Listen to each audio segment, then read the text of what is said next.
There are even more Trauma Gamera figures than are shown in this video, like that elusive D4 Real coin bank and translucent Sunguts that I'm still on the hunt for, but here are at least most of the ones you can still find. Hello and welcome back to Thirsty Thursday Toys. Today we're going to look at these Trauma Gamera figures and more and make a cocktail that I'm calling Ayana's Nightmare. There's a lot of stuff in this one, so get ready. We've got basil, simple syrup, lemon and lime juice, bourbon, butterscotch liqueur, black food coloring, and club soda.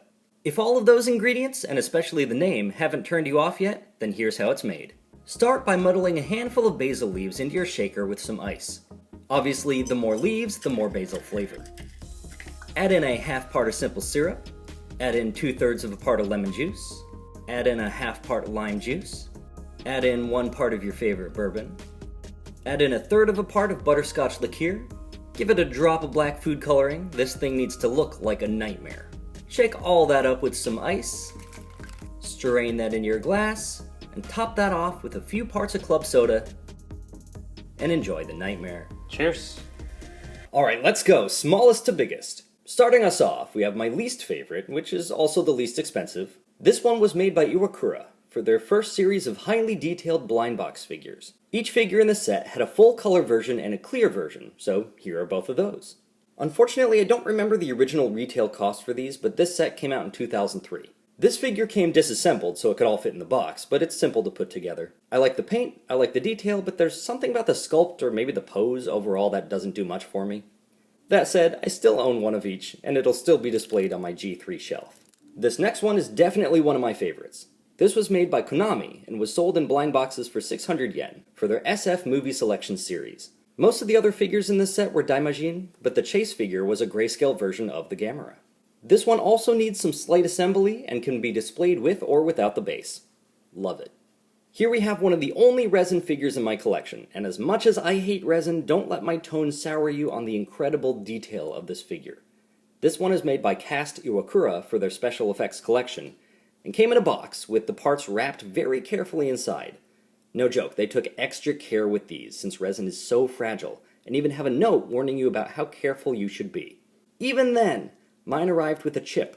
You can see that little white spot on the left side of his shell where one of the spikes chipped off, or fell off, I guess, I don't know. I hate how fragile resin is, and that's why I only own like 2 resin things, but I love that this comes with the whole scene with Ayana's apartment. Yeah, putting in the streetlights was a bit of a pain, but look how cool the finished product is.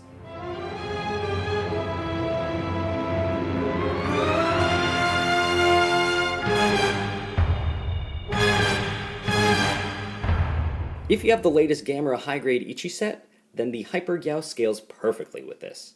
This next one is marketed as Trauma Gamera, even though the sculpt is clearly the 99 suit.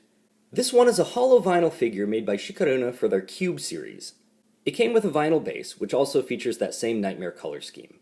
This makes me want to give a Nightmare color scheme to some of the other 99 Gamera figures, like that other Gamera 3 SF figure from Konami.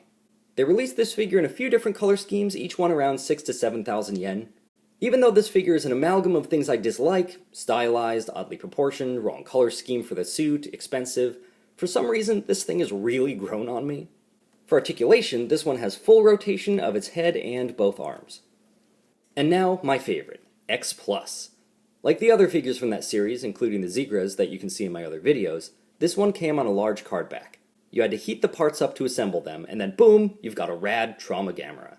There's no articulation to this bad boy, and I do have a gripe about how loose the right leg is. Like, I've owned 2 of these, and the right leg has been loose on both, making me think that this is a common issue. But the sculpt and paint really work for me. Finally, as far as my Trauma Gamera collection goes, we have the most recent release, the Wonderfest exclusive marbled version by Sunguts. This soft vinyl figure was previously released in like 2006 or so in a few different versions, including a translucent version that I'm still trying to track down. But I settled for this marbled version that was exclusive to Wonderfest in early 2022. This one came bagged with a header card denoting its limited edition. It sold for 6,000 yen, but goes for way more than that now. It features minimal silver paint, and the rest of the coloration is entirely vinyl. That's what I find so fascinating about this one. It seems to be double cast, with a thin layer of black vinyl followed by the white vinyl, giving it an almost marbled look. It features articulation in the head, both arms, and both legs. While this one is neat, I'd still prefer the translucent one.